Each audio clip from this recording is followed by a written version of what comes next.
Look, I'm just a regular guy. Spent 7 years in the Air Force, learned how to fix a plane or two, saw a bit of the world.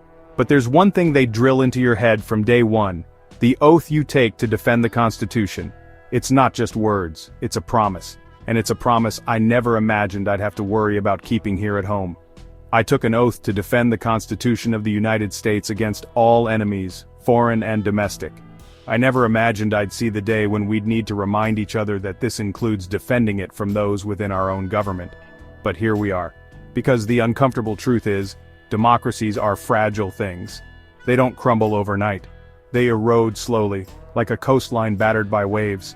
And the scariest part? Most of the time, people don't even realize it's happening until it's too late. But history has taught us something dangerous. When democracies fall, they don't usually collapse overnight. They are dismantled piece by piece by leaders who claim to love their country while they quietly destroy the very freedoms that make it great. So, I'm here to tell you, wake up, America. This isn't a drill, this is our wake-up call. Here's how it happens, and how it's happening right now. Let's start with the oldest trick in the authoritarian playbook: divide and conquer, because nothing undermines a democracy faster than turning its own people against each other. It's like that old saying, a house divided against itself cannot stand. And boy, do these folks know it. When Adolf Hitler rose to power, he didn't start with gas chambers. He started with propaganda blaming Germany's problems on the Jews, the press, and political opponents. He pointed fingers, stoked resentment, and turned neighbor against neighbor. Sound familiar? Because in the United States today we're hearing similar rhetoric. Blame immigrants, demonize minorities, call political opponents vermin. This isn't new, it's the oldest playbook in authoritarian history, and it's terrifyingly effective. When we're busy fighting each other, we're not paying attention to what's happening behind the curtain. And trust me, that's exactly what they want. Think about it. Here's a fun fact. Dictators hate a free press. Joseph Stalin called journalists enemies of the people. So did Hitler. Why? Because authoritarians thrive on controlling the narrative. They need you to be confused, disoriented, unsure of who to trust. Because when you can't tell fact from fiction, you're more likely to just give up and accept whatever they're selling. Today we see politicians flooding the airwaves with lies and misinformation, call any investigation a witch hunt, and label credible reporting as fake news. They attack journalists and news organizations who dare to question them, painting them as the enemy. But here's the thing, a free press isn't the enemy of the people, it's the watchdog of democracy. A democracy cannot survive if we don't know what's true. So, the next time you hear someone screaming fake news, ask yourself, who benefits from you not believing it? Because chances are, it's not you. You know what else dictators hate? Accountability. They really, really hate it. That's why John Adams and our founding fathers created the system of checks and balances. Because a functioning justice system, with checks and balances and the rule of law, is their kryptonite. It means that even the most powerful person in the room isn't above the law. And that, my friends, is a terrifying thought for someone who wants absolute power. Benito Mussolini, the fascist dictator of Italy, knew this. He rigged the courts, stacked them with loyal judges who would do his bidding, and used the legal system as a weapon against his opponents. Sound familiar? It should, because it's happening right here, right now. Authoritarians always weaken the justice system, ignore subpoenas, pardon their cronies, attack prosecutors, and pack the courts with judges who are more interested in loyalty than justice. Laws are only as strong as our willingness to hold everyone accountable, including those in power, and when that willingness fades, so too does democracy. Let me be clear, there's nothing more American than loving your country. But there's a big difference between patriotism and blind loyalty.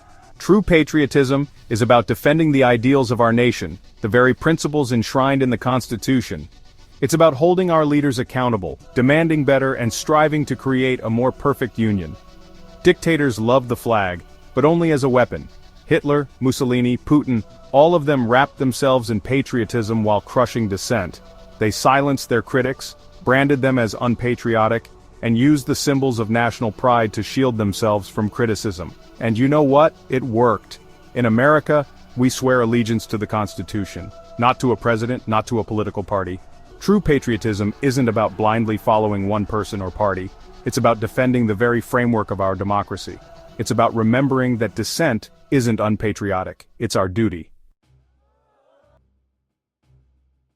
Here's a little secret about dictators: they love a good crisis. Why? Because fear creates vulnerability. And when people are scared, they're more likely to hand over power to someone who promises them safety and security, even if it means sacrificing their freedoms. Every dictator plays the strongman card. Hitler promised to restore Germany's greatness. Putin claims only he can keep Russia stable. Mussolini promised to make the trains run on time. See a pattern here? They offer simple solutions to complex problems, prey on people's anxieties, and present themselves as the only ones who can fix it. Here at home we've heard, "I alone can fix it. Don't trust anyone else." But democracy works best when we the people fix things together, not when power is handed over to one person. Democracy is messy, it's complicated, and it requires participation from all of us. But it's also the greatest system of government ever devised. Don't let anyone tell you otherwise. So, how do we stop this? How do we protect our democracy from those who seek to dismantle it from within? The answer, my friends, lies with each and every one of us. It starts with being vigilant, with recognizing the warning signs, and with refusing to be manipulated by fear and division. Stay informed, check your sources, don't spread lies, even if they fit your beliefs. Speak up, silence helps dictators. Have the hard conversations. Amplify your voice by participating in peaceful protests. And vote. Every time. Authoritarians rely on your apathy. Don't wait for others to fix it. Support free press and truth-tellers. Refuse to be divided. Remember, it's not left versus right. It's democracy versus dictatorship. We don't have to agree on everything, but we should all agree on this. No one is above the law. No one gets to claim absolute power. And I'm calling on my veteran family to remember, the oath we took doesn't expire. Let's have each other's backs one more time. The time to stand up is now, before it's too late. This is our democracy, and we have a duty to defend it. All of us. Remember, the flag stands for democracy, not any one political party. So, let's all come together and show the world why the United States of America has always been the strongest nation in the world, because we are united.